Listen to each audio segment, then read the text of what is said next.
ముచ్చట్లకి స్వాగతం. పిల్లలు ఇంకొకళ్ళతో పోల్చుకుని తాబేలు ఎలాంటి ఇబ్బందుల పాలయ్యిందో ఈ కథలో చూద్దాం. అనగనగనగా ఒక అడవిలో ఒక తాబేలు ఉండేది. అది పడుకుని ఆకాశాన్ని చూస్తూ ఎగురుతున్న పక్షులను చూస్తూ ఇలా అనుకునేది, అబ్బా, ఈ పక్షుల్లో నాకు కూడా రెక్కలుంటాయి, ఎంత బాగుండేది. నేను కూడా ఇలా ఆకాశంలో వాటిలా ఎగురుతూ ఉండేదాన్ని. కుని పక్షి మిత్రమా, నాకు కూడా రెక్కలు ఉంటాయి, ఎంత బాగుండేది.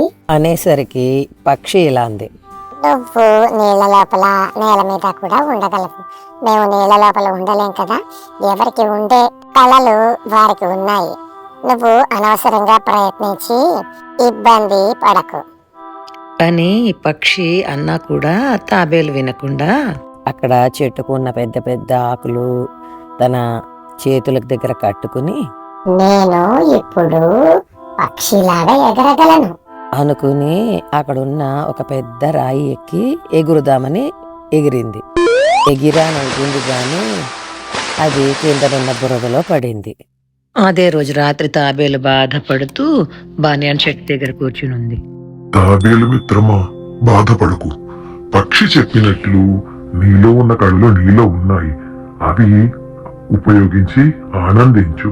అప్పుడు తాబేలుకి అర్థమైంది, పక్షి మిత్రమా, నువ్వు చెప్పింది నిజంగా నిజం. ఇంకెప్పుడు నేను ఎవరితో పోటీ పడను.